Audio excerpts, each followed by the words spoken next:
2014 నుంచి కూడా నేను ఎందుకు ఏమి ఆశించకుండా గౌరవ ముఖ్యమంత్రి శ్రీ నారా చంద్రబాబు నాయుడు గారికి మద్దతు ఇచ్చాను 2014 నుంచి అంటే మన దగ్గర సత్తా లేనప్పుడు అది ప్రజలకి ఉపయోగపడే సత్తా కానీ బలం కానీ సమర్థత తెలివితేటలు ప్రతిభ ఒక నాయకుల దగ్గర ఉన్నప్పుడు అది ఓట్లు చీలకుండా అది ఇస్తే అది ప్రజలకి బలం అవుద్దని 2014 నుంచి నేను అదే పని చేశాను. 2024 కూడా ఎందుకు ఇంత బలంగా ఉన్నానంటే ఆయనే గనక ఈ రోజున అధికారంలో గనక ముఖ్యమంత్రిగా లేకపోయి ఉంటే ఈ రోజున P4 పాలసీ జీరో పావర్టీ బయటకు వచ్చేది కాదు. ఈ రోజున అప్పుల్లో కూరుకుపోతున్న రాష్ట్రాన్ని దిశానిర్దేశం చేస్తే దాన్ని బయటపడగి వేయగలిగే సత్తా ఉన్న శక్తి సరిపోయేది ఇంకెవరికీ కాదు. అందుకని మనస్ఫూర్తిగా కూటమికి ఎన్డీఏ కూటమి నాయకులుగా తెలుగుదేశం జాతీయ పార్టీ అధ్యక్షులుగా సమర్థవంతంగా కష్టాల్లో ఉన్న రాష్ట్రాన్ని మా అందరికీ మార్గదర్శకత్వం వహిస్తూ ముందుని నడిపిస్తున్న శ్రీ గౌరవనీయులు శ్రీ ముఖ్యమంత్రి శ్రీ నారా చంద్రబాబు నాయుడు గారికి ప్రత్యేకంగా ధన్యవాదాలు, కృతజ్ఞతలు, నమస్కారాలు తెలియజేసుకున్నాను. ప్రపంచవ్యాప్తంగా ఉన్న తెలుగు ప్రజలందరికీ ప్రతి ఒక్కరికి ఉగాది పర్వదిన శుభాకాంక్షలు తెలియజేసుకున్నాను. మీకు కూడా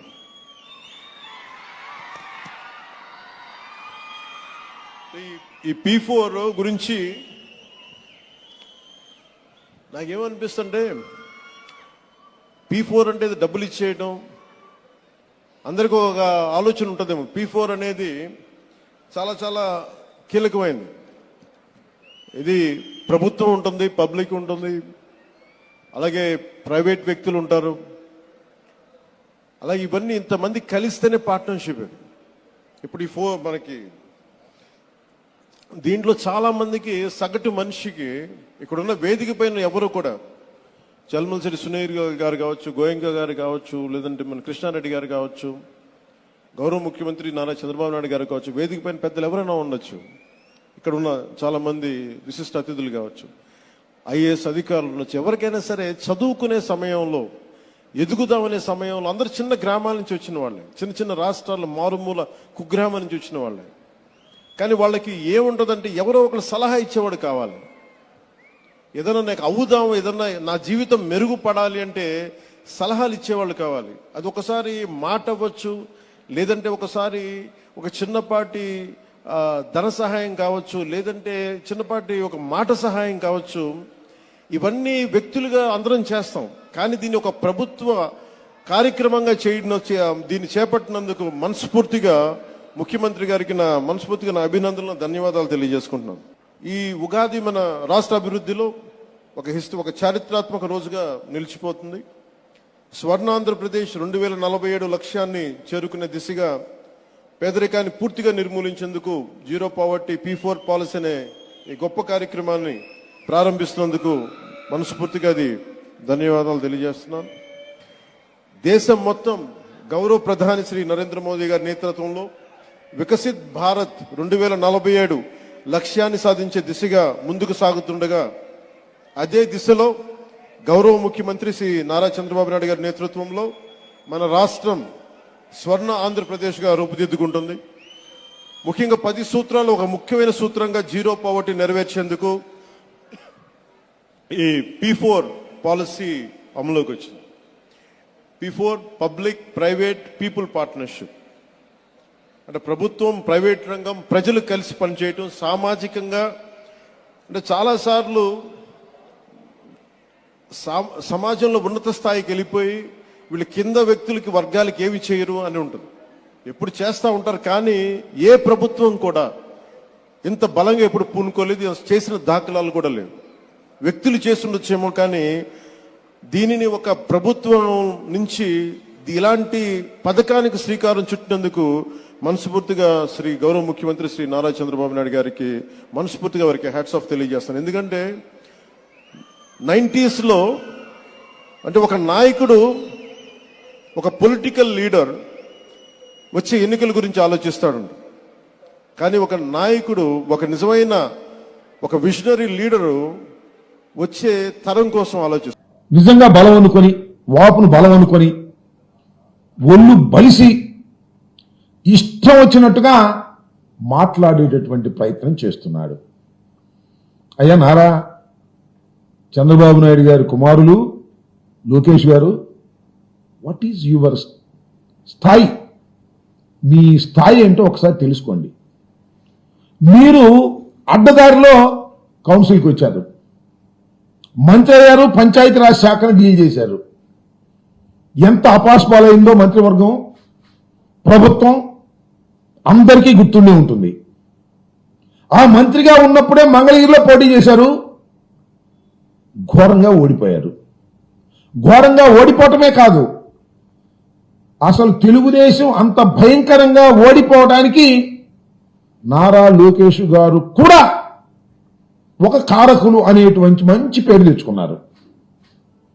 మళ్ళా తర్వాత మొన్న అప్పుడు 23 మంది గెలిస్తే మీరు ఓడిపోయారు.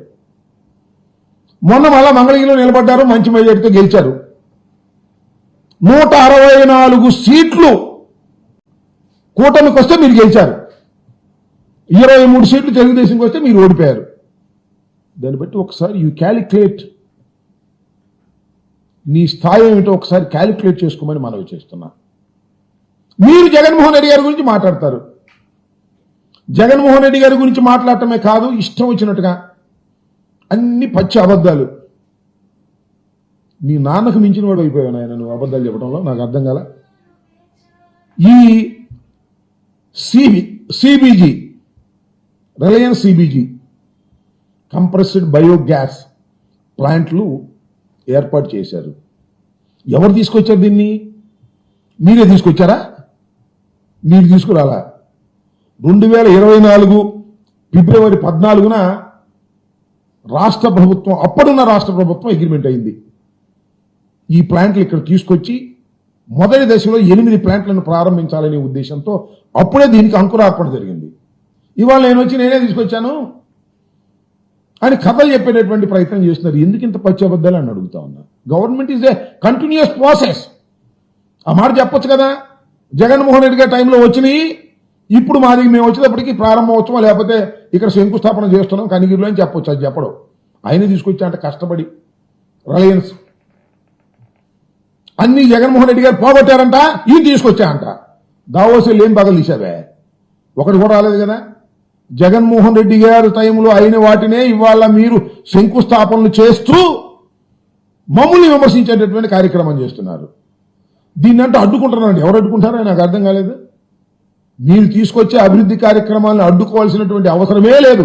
అసలు మీరు ఏమైనా తీసుకొస్తే కదా అడ్డుకోవడానికి. అడ్డుకున్న వాళ్ళందరినీ రెడ్ బుక్లో ఎక్కిచ్చేస్తాట. ఇలాంటి మాటలు మాట్లాడుతున్నారు, పిచ్చి మాటలు మాట్లాడేటువంటి ప్రయత్నం చేస్తున్నాడు నారా లోకేష్ గారు. ఏంటంటే ఆయన మాట్లాడే మాటలు చాలా దురదృష్టం. 2 సార్లు నిలబడితే ఒకసారి గెలిచాడు. What is your success rate అని అడుగుతా ఉన్నా. లోకేష్ బాబు, నీ సక్సెస్ రేట్ ఏంటి ఆయన? 2 సార్లు నిలబడితే ఒకసారి గెలిచావు. నువ్వు ఎవరి గురించి మాట్లాడుతున్నావు? వైఎస్ జగన్మోహన్ రెడ్డి గురించి మాట్లాడుతున్నావు. ఓటమి ఎరుగని వీరుడుగా ఉన్నటువంటి జగన్మోహన్ రెడ్డి గురించి మాట్లాడుతున్నావు. తండ్రి చనిపోయిన తర్వాత పార్టీ పెట్టి పార్టీని సక్సెస్ఫుల్ గా నడిపించుకొని అధికారంలోకి వచ్చినటువంటి జగన్మోహన్ రెడ్డి గారి గురించి మాట్లాడుతున్నావు.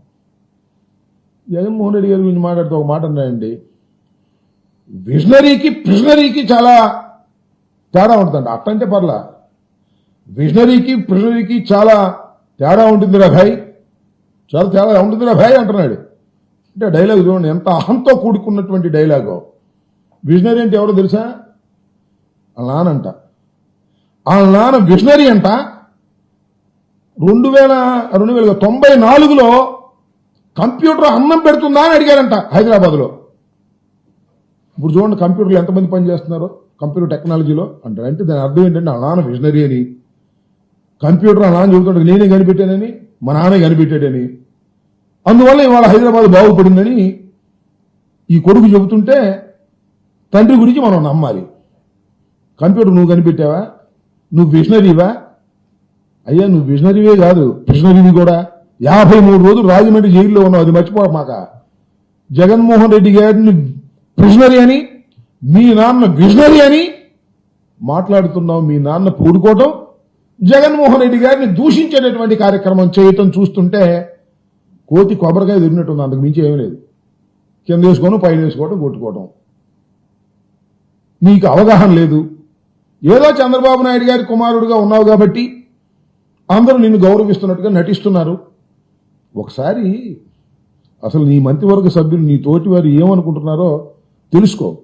నీ గొప్పతనాన్ని గురించి, నీ అజ్ఞానాన్ని గురించి, నీ అసమర్థత గురించి రహస్యంగా ఏమనుకుంటున్నారో తెలుసుకునే శక్తి ఉంటే కొద్దిగా నీకు జ్ఞానోదయం అయింది.